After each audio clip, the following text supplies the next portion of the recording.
Coucou les merveilles, c'est Chloé. Je vous propose un tirage avec le marcheur de papier au pays du tarot. Voilà, il fallait absolument que je vous fasse quand même un tirage en synchronicité pour que vous puissiez voir un peu comment il parle, pour que vous puissiez mieux aussi vous rendre compte du type de message. Donc je vous laisse vous concentrer sur une question que vous aimeriez poser au marcheur de papier. Ça peut être n'importe quelle question, en fait, j'ai envie de dire. Je vais essayer de vous donner le plus d'informations possible pour que vous puissiez interpréter. Après, bien sûr, on est sur une vidéo que j'enregistre pas en direct et avec seulement 3 cartes. Donc vous imaginez bien que pour répondre à toutes les questions de l'univers avec 3 cartes, ça va pas être simple. Donc il va falloir bien sûr que vous fassiez un petit travail de votre côté d'interprétation, mais je vais essayer de vous donner le plus de pistes possible. Donc voilà les cartes. Donc je vous laisse choisir celle qui vous attire le plus quand vous pensez à votre question. Le premier tirage est ici, le deuxième au milieu et le troisième là. Je vous laisse choisir. Et on va regarder ensemble. Alors, si vous avez choisi le premier tirage, on a la magie des rêves qui correspond dans le tarot traditionnel au 9 de coupe. On est sur donc, la série des coupes que dans ce tarot j'ai appelé le monde cristallin. Donc on a cette couleur bleue qui nous indique tout de suite qu'on est dans ce monde qui est plein de sensibilité. Et on a le marcheur de papier qui est en sorte de lévitation. Et il y a un arc-en-ciel qui se forme. Alors on dirait que c'est... est-ce que c'est lui qui le forme avec sa magie? Est-ce qu'il est protégé par cet arc-en-ciel? On ne sait pas. En tout cas, il y a cette idée de haute vibration et il y a une énergie qui est très positive. Enfin voilà, l'arc-en-ciel, c'est un symbole très positif de chance, de bonne fortune. C'est aussi le côté, pour moi en tout cas, une période heureuse peut-être qui arrive juste après une période qui a été un petit peu compliquée. D'ailleurs, on voit ici que derrière, c'est l'obscurité, mais on a cet arc-en-ciel qui vient un petit peu illuminer avec ses couleurs. Par rapport à votre question, je dirais que c'est un très beau présage, que vous êtes protégé. Je trouve qu'il y a ce côté protection. Vous êtes protégé. Alors, selon vos croyances, on pourrait même y avoir une idée de protection angélique. En tout cas, vous êtes guidé, vous êtes protégé. Il y a je pense, de belles surprises qui vous attendent. Si vous avez posé une question qui attend une réponse par un oui ou par un non, ici c'est un oui, vous pouvez vraiment y aller avec confiance. C'est intéressant aussi de voir que le marcheur de papier est en lévitation, il n'est pas, voilà, il n'a pas les pieds sur terre. On a une énergie déjà haute vibratoirement et on a ce côté, comment vous dire, c'est pas une carte très en lien avec le matériel et le concret. On a, en fait, ce qui me vient, c'est l'essentiel est invisible pour les yeux. On ne voit bien qu'avec le cœur. En fait, c'est vraiment des énergies. Les énergies, on les, voilà, on peut les percevoir, mais elles ne sont pas tangibles, concrètes. Enfin bref, je pense que vous avez compris ce que je voulais dire. On a des énergies qui vous enveloppent là, euh, qui sont bénéfiques, qui sont là pour votre plus grand bien. On a quelque chose, voilà, c'est ça, je galère un peu à trouver mes mots, on a quelque chose qui vous porte, voilà, vous êtes porté. Si votre question concerne une idée que vous avez, par exemple, vous avez l'idée d'un projet, comme je disais, c'est vraiment un grand oui, et on voit même que c'est une énergie qui vous porte, comme par exemple un projet qui vous porte, et il y a quelque chose qui vous fait aller de l'avant, au-delà du monde de la matière. Il y a quelque chose qui vous fait du bien dans votre âme. Il y a un truc comme ça. Désolée, je m'exprime pas très bien, mais je suis un peu fatiguée. Si vous voulez tout savoir, je me suis battue avec un moustique cette nuit. Ça faisait longtemps que ça m'était pas arrivé, mais ça a été l'enfer. Pendant des heures, je n'arrivais pas à le localiser. J'ai réussi à finalement, fatiguée, mais n'arrivant pas à dormir, j'ai ouvert la porte de la chambre. En fait, il est passé dans une autre pièce, mais il m'a pourri ma nuit, quoi. Donc, le 9 de coupe. Alors, je vous lis l'histoire. Notre marcheur de papier fait l'expérience d'une magie incroyable. Plus il pense que tout est possible, plus sa vision du monde s'agrandit et plus son corps devient léger et s'élève au-dessus du sol. C'est la magie des pensées agréables, celles qui font voler des papillons dans notre ventre et descendre les étoiles dans nos cœurs. Dans nos yeux, pardon, mais dans nos cœurs, c'est bien aussi. C'est le temps des rêves éveillés, des miracles qui côtoient le quotidien, du paradis qui, le temps d'une prière, s'invite sur la terre. Message divinatoire. Cette carte agit comme une étoile filante et exauce votre vœu le plus cher. Elle vient bénir votre situation et la saupoudre de poussière de fée pour qu'elle puisse trouver la meilleure issue possible. Flash intuitif. C'est un grand oui. Si vous l'avez rêvé, vous pouvez le faire. Un cadeau arrive. Attendez-vous à vivre une journée hors du commun. Les anges veillent sur vous. Vous voyez que c'est une carte très sympa, vraiment très sympa. Un peu la carte porte-bonheur du jeu en fait. Si vous avez choisi le tirage numéro 2, on a la tombe sans nom qui correspond dans le tarot traditionnel au 5 de coupe. Donc c'est plutôt, je pense, assez parlant. On voit un marcheur de papier qui est en train de pleurer devant une tombe. J'ai précisé dans le titre, c'est une tombe sans nom. Il n'y a rien écrit sur cette tombe. On peut imaginer le chagrin infini du marcheur de papier. Il y a peut-être... Alors pourquoi il n'y a pas de nom? Est-ce que... on peut imaginer ce qu'on veut.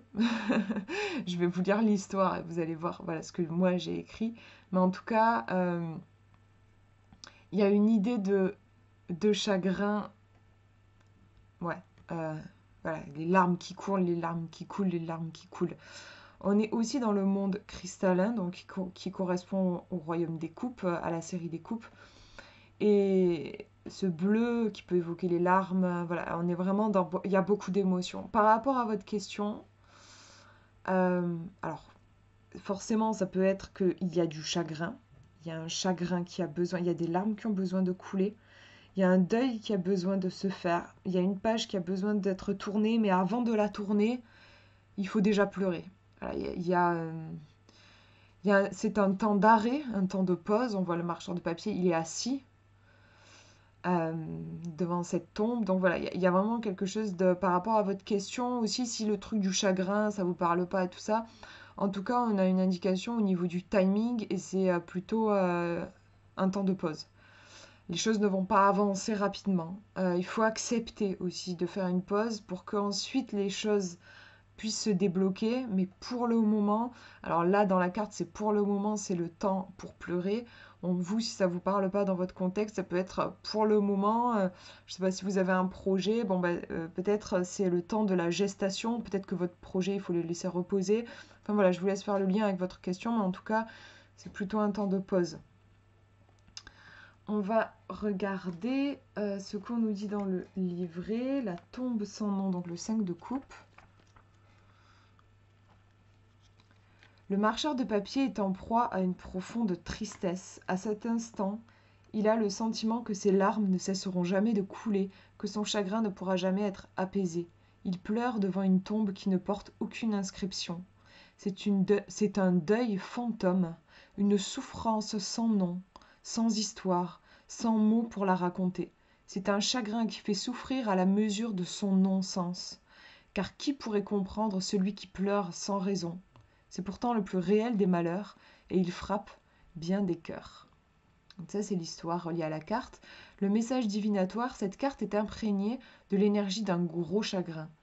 Elle est comme un trou béant dont on ne percevrait pas le fond.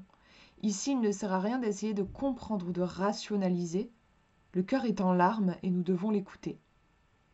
Flash intuitif, donc là vous prenez ce qui vous parle. Ne retenez pas vos larmes, elles nettoient une plaie. Vous avez besoin de temps pour vous sentir mieux. Un vieux traumatisme refait surface. Exprimez ce que vous avez sur le cœur grâce à l'art-thérapie. Confiez-vous à une personne de confiance. Donc, on va essayer d'élargir l'interprétation. Si vous avez posé une question qui attend un oui ou un non, Bah, honnêtement, ce serait plutôt un non quand même, hein. On sent voilà, qu'il y a quelque chose qui est bloqué, qui est stoppé. Je dirais aussi peut-être que votre attention est demandée ailleurs et peut-être plus du coup sur le plan émotionnel. Voilà. Ça peut être, je vous donne un exemple, si vous vous avez posé une question parce que sur un projet, vous voulez vous lancer dans un projet, tirant cette carte, ça vous dit, ouais, c'est peut-être pas le moment. C'est pas non, c'est un mauvais projet pour toi, mais c'est peut-être pas le moment. Et ça peut être, par exemple, le message, ça pourrait être, est-ce que t'es pas en train là de vouloir fuir un truc compliqué émotionnellement en te plongeant dans un nouveau projet? Mais en fait, là, ton âme, elle te demande d'explorer d'abord l'émotion avant de vouloir passer tout de suite à quelque chose d'autre. Voilà. C'est un exemple, hein, mais en tout cas, ouais, ce serait plutôt un non. Bien sûr, on a quand même une forte énergie émotionnelle dans la carte. L'émotion qui requiert votre attention. Ici, on parle de chagrin, mais là aussi, essayez de voir si le chagrin ne vous parle pas, ça peut être une autre émotion. En tout cas, il y a quelque chose quand même probablement qui a besoin de s'exprimer au niveau émotionnel. Et l'idée de tombe ici donc est reliée à la notion de, ça peut être un deuil, quelque chose qui est passé et la tristesse qui a besoin de s'exprimer vis-à-vis de ça. C'est une autre piste, mais là aussi c'est pas du tout obligatoire que ça vous parle dans ce sens. Et une autre exploration de la carte, c'est vous voyez ce que je disais dans le livret, c'est la notion de, c'est pas le moment de rationaliser. Parfois on pleure, on sait pas forcément pourquoi. On ne sait pas forcément poser des mots dessus et c'est pas grave. Et c'est juste laisser s'il y a un besoin de pleurer, il n'y a pas besoin de se justifier ou quoi. Enfin, faut juste, j'ai besoin de pleurer, je pleure. Ça peut être aussi si on élargit un peu la signification ici. Par exemple, j'ai besoin de repos, je me repose. Au lieu d'essayer de comprendre et pourquoi j'ai besoin de me reposer, non, mais juste, je fais un temps de pause. Voilà, ça peut être ça aussi. En tout cas, évitez de trop rationaliser et soyez à l'écoute de votre sensibilité. Voilà. On va regarder le message numéro 3 maintenant. Si vous avez choisi la carte numéro 3, c'est rigolo, on est encore une fois sur le monde cristallin. Je dirais que 3 cartes du même monde. Ce n'était pas voulu, mais c'est rigolo. Recueillir la mémoire, le 6 de coupe. Donc on voit le marcheur de papier qui tend les bras et un nuage, et ici un petit marcheur de papier qui s'apprête à, on dirait qu'il va tomber. Alors je dis un nuage, on ne sait pas si c'est un nuage, en tout cas il est en l'air, quoi, et hop, on dirait qu'il va tomber et atterrir dans les bras du marcheur de papier en bas.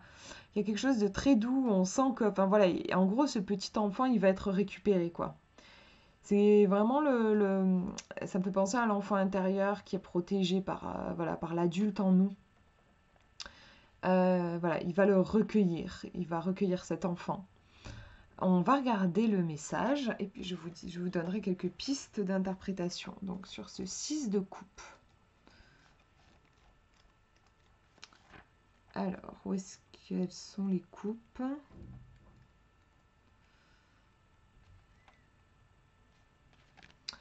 Le marcheur de papier reçoit un courrier très spécial ce matin. C'est une lettre qui sent bon le gâteau au chocolat et qui semble avoir été écrite par un enfant. Elle porte une requête insolite. Quand le soleil disparaîtra à l'horizon, il devra tendre les bras sous le plus gros des nuages et compter jusqu'à 10. Quand vient l'heure du rendez-vous, le marcheur suit les étranges consignes griffonnées sur la lettre. Il se sent un peu idiot et regarde autour de lui pour vérifier que personne ne le regarde, et finalement il s'exécute. 1, 2, 3, 4, 5, 6, 7, 8, 9. Le nuage s'ouvre et un enfant lui tombe dans les bras. Ce n'est pas n'importe quel rejeton, c'est lui quand il avait 5 ans. Quelle histoire vont-ils écrire ensemble? Est-ce qu'on vieillit toujours quand on est à la fois petit et grand? Message divinatoire. Cette carte porte les énergies des souvenirs heureux de notre enfance. Elle nous reconnecte à nos racines et à notre histoire, avec elle il n'est pas question de revivre dans le passé, mais plutôt d'intégrer celui-ci pour enrichir notre présent. Flash intuitif, donc là vous prenez ce qui vous parle. Votre enfant intérieur a besoin d'être nourri. Qu'est-ce que votre enfant intérieur vous conseillerait s'il connaissait votre situation? Recontactez la joie et le plaisir que vous vous autorisiez étant enfant. Comment l'adulte que vous êtes aujourd'hui peut-il se mettre au service de l'enfant que vous étiez? La solution se trouve dans votre petite enfance. Prenez soin des tout petits.